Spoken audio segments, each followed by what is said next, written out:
Such a resolution as this last may work in Illinois, though it is doubtful, but with their own statement made in that convention, it is certain that this resolution can never work under the Constitution of the United States. They stated in the convention that the Sabbath is quote-unquote, the test of all religion. To demand that candidates or political officers shall pledge themselves to vote for the enactment and enforcement of statutes in favor of the Sabbath is, therefore, to require a religious test as a qualification for office. The national constitution declares that no religious test shall ever be required as a qualification to any office or public trust under this government. Consequently, no Sabbath or Sunday law test can ever be applied to any candidate for any national office or public trust. It is true they use the word civil in the resolution, but that corresponds with much of their other work. There is not, and there cannot be, any such thing as a civil Sabbath. The Sabbath is religious holy, and they know it. And in all their discussion of this resolution and the subject generally in the convention, it was as a religious institution, and that only. Is there any other point you would wish to present? There is another point, and that is, that we will be sufferers under such a law when it is passed. They propose to put in an exemption clause. Some of them favor an exemption clause, but it would not in the least degree check our opposition to the law if 40 exemption clauses were put in, unless indeed, they should insert a clause exempting everybody who does not want to keep it. In that case, we might not object so much. You care not whether it is put in or not. There is no right whatever in the legislation, and we will never accept an exemption clause as an equivalent to our opposition to the law. It is not to obtain relief for ourselves that we oppose the law. It is the principle of the whole subject of the legislation to which we object, and an exemption clause would not modify our objection in the least. You differ from Dr. Lewis? Yes, sir, we will never accept an exemption clause as tending in the least to modify our opposition to the law. We as firmly and as fully deny the right of the state to legislate upon the subject with an exemption clause as without. There are 3 times as many of you as of his denomination. Yes, sir. There are nearly 30,000 of us, and we ask for no exemption clause. We stand wholly upon the principle of the question. There should be no exemption from a just law.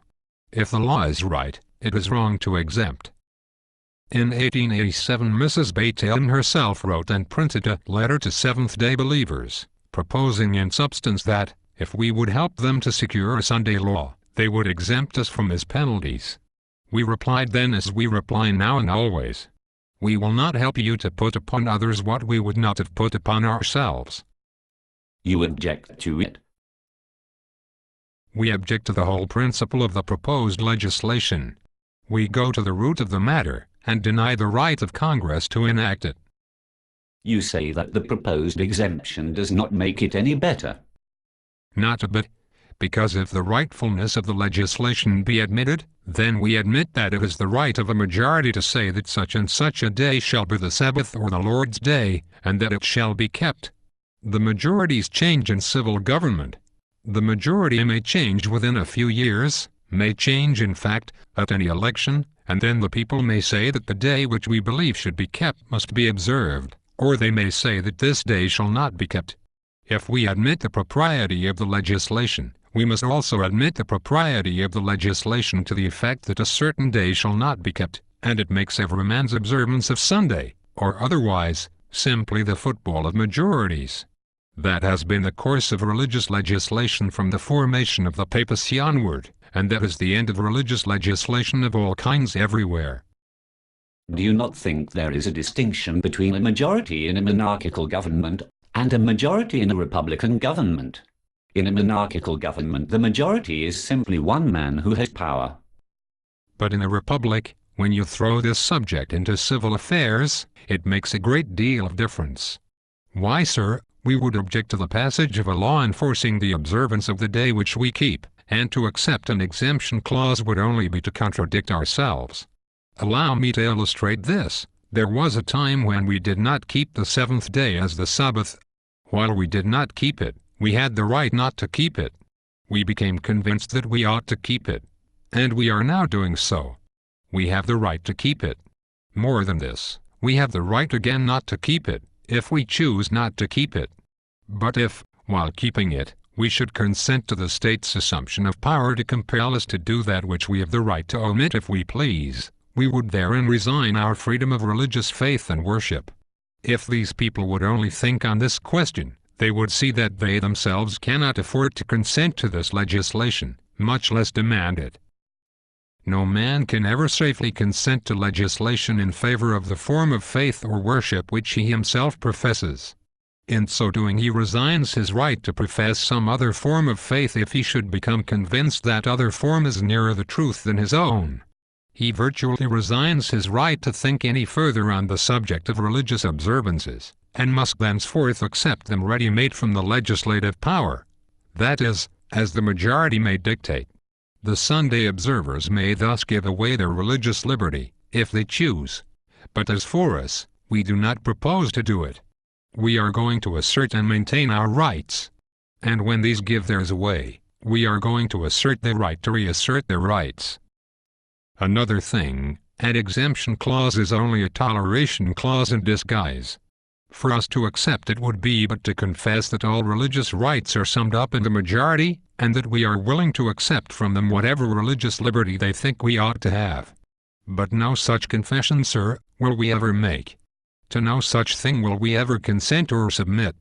We are Americans, sir, and citizens of the United States too, and we assert all the rights of American citizens. The vocabulary of American ideas knows no such word as toleration. It asserts rights. As was said by the Senate Committee on this very subject 60 years ago, so say we, quote, what other nations call religious toleration, we call religious rights. They are not exercised by virtue of governmental indulgence, but as rights, of which government cannot deprive any portion of citizens, however small. Despotic power may invade those rights, but justice still confirms them. End quote. Nor is this all that there is to be said on this point. There is another principle involved. If we should accept the exemption clause, it would not help the thing. It would be exceedingly short. Suppose an exemption clause were given. There are people who would profess to be Seventh-day Adventists for the express purpose of getting a chance to open saloons or houses of business on Sunday. Therefore, in outright self-defense, the majority would have to repeal the exemption clause. Call Mrs. Batiam's attention to that. Let me repeat it. If you give an exemption clause, it has been tried. There are reprehensible men, saloon keepers, who know they will get more traffic on Sunday than they can on Saturday, and they will profess to be Seventh-day Adventists. They will profess to be Sabbath keepers. You cannot go behind the returns, you cannot look into the heart, you cannot investigate the intention, to see whether they are genuine in their profession or not. They will profess to be Sabbath keepers, and then they will open their saloons on Sunday. Then in outright self-defense, to make your position effective, you will have to repeal that exemption clause. It will last but a little while. I agree with you there. For that reason these people cannot afford to offer an exemption clause, and for the reason that it puts the majority in the power of our conscience, we deny the right to do anything of the kind. I ask the organizations represented here to think of this after this hearing is over. It will bear all the investigation they choose to give it. I should like to call everybody's attention to the point. If you need any legislation of this kind, you would better ask for legislation to carry out your purposes, and be careful that in the effort to get the assistance of the parties against you, you do not throw away the pith and substance of all for which you ask.